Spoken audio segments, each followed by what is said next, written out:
Yeah, so this is our first store. And it's always kind of been that piece of complicated.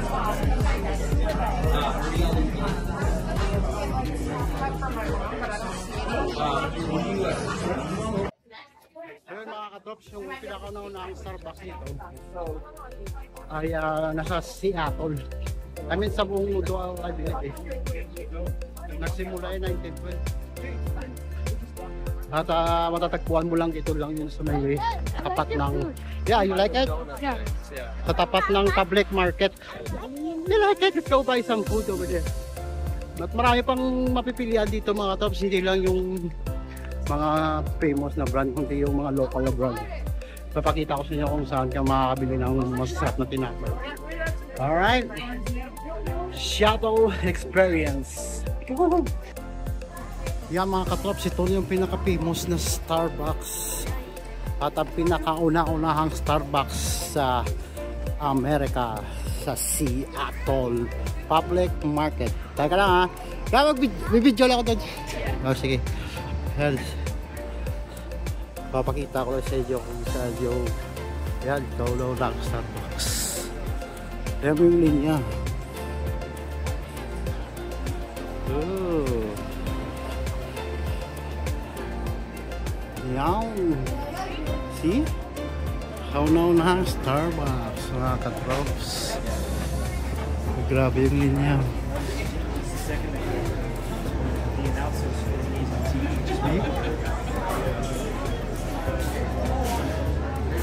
Must visit. Take a line. See? Yung line niya. Oh. Dito tayo mga katrops. You're not allowed there. Come here. See? 1912. We got two today? Yeah? Come on in, my friends. 1912 pa to eh. 1912. See? 1912, this famous Starbucks. Because this Starbucks is the first one in America. There's a car, okay? Oh, here. See? Here's the famous bread shop. Family owned. Makalain ka to eh. Baka lang na kayo. Let's go buy some bread here. No, we buy some bread. See? What do you want? Go, come in. This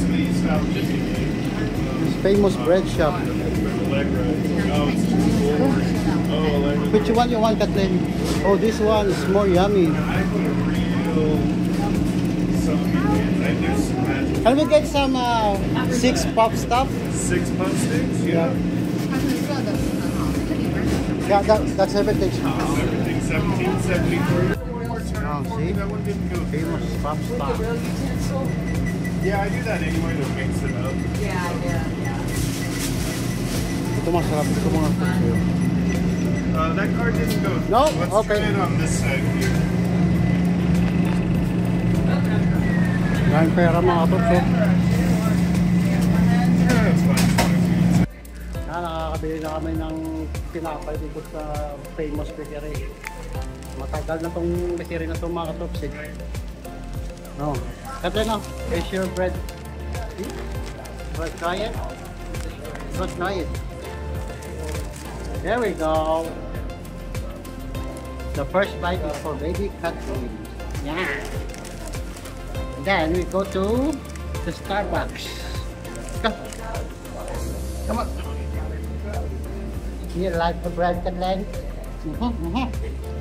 Ayan mga tops, pati subukan itong ito, since matagal na yan bread bakery na yan mga tops. Let's go find mama. Right, Kathleen? Nga mo yung line sa Starbucks kasi make it 100 years old na to eh. Come here, Kathleen, baby, this way. That's the line. 1912. Yowzer. Hey! What? There's a bread. Come here. Let's go to our car. Let's go wait for Mama here. Come. Yeah. Look, there's a shop over here. Let's go this way. Come on, maybe. Ah, marami pang shop dito banda mga katrops. Oh. What's the smell? I don't know. You like the smell? No. No? I don't like So ayan mga katrops, ito na yung Starbucks ni Mama Kats kasi dahil at birthday niya ngayong araw, meron siyang libre na Starbucks. Ayan. At alam mo ba na yung Starbucks na binilhan niya ay first ever, right? Yeah. Ngayon sabi ng Mama, First retail in the world of Yeah. Starbucks. first retail store na Starbucks dito lang sa Seattle, Washington. Ayan. Alright? Yeah. I'll try unang tikim. So kilig! Yeah, unang tikim at pupunta tayo ng park. I didn't read it. Matcha. Yeah, don't like it. It's matcha. It's matcha daw, matchang. Ah, ayan mga katrops ha. Pagka birthday nyo pala, pumunta kayo sa Starbucks at i-redeem nyo yung libre nyong beverages. Right? Yeah, Ayan, yeah. oh, say happy birthday Starbucks from Catherine Caliso. Alright. Ah, tuwang-tuwa yung mga bata, oh, inahabol yung ibon mga katrops. Oh. Hey, go catch it, Kathleen. So, birdie.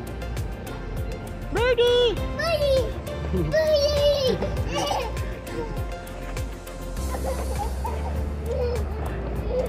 Go get it! Go get it! Ah, no more! Say bye-bye to the birdie! No more! Kaya mga katrops, nakatapos na namin dun sa Starbucks. Magmuni-muni muna kami dito sa may tapat ng yan, waterfall. Tamen, oo nga tama, waterfall na ito. Kaya yung view dito. Yan. Review ko lang dito sa Seattle mga katrops. Ang lugar na pakaganda. Pero napakamahal naman sa totoo lang. Isa to sa pinakamahal na state, I mean na city dito sa Amerika, yung Seattle. Isipin mo na lang yung isang maliit na burger na sa $3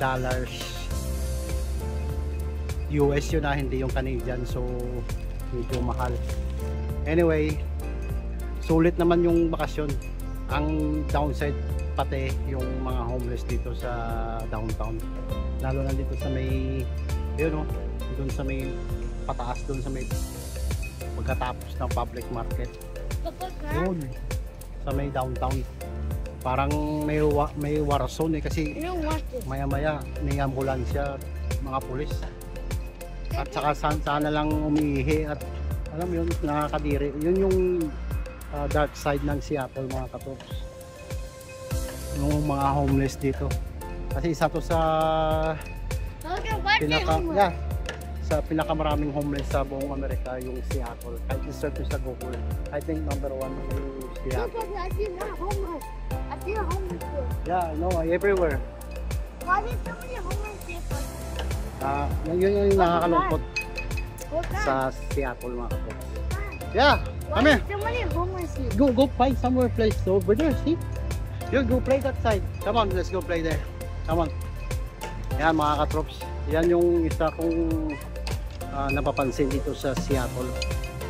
But since na hindi naman kami taga rito sa Seattle, bakasyon lang o medyo okay lang. Pero kung dito ka nakatira, parang hindi affordable. No, it's good there. Parang sabla yung cost of living dito. Sobrang mahal talaga mga katrops. Yan.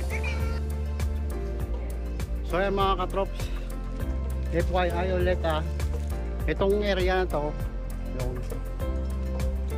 dito yung ginanap yung pelikulang Sleepless Night in Seattle. Si Tom Hanks yung bida dun eh. Yun. Dito sila nag-shooting before doon pa sa public market. Yan. Yan yung konting trivia natin dito sa Seattle mga kapatid. Go find birdie over there. There's more. See? Yan.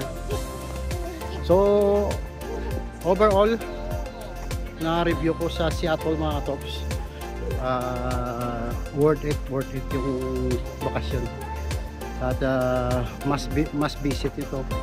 Must try or must visit yung mga pagkain dito. Try nyo yung clam chowder. Sarap. So hanggang dito na lang siguro yung munting vlog natin sa Starbucks. See you to the next one. Peace out. Seattle.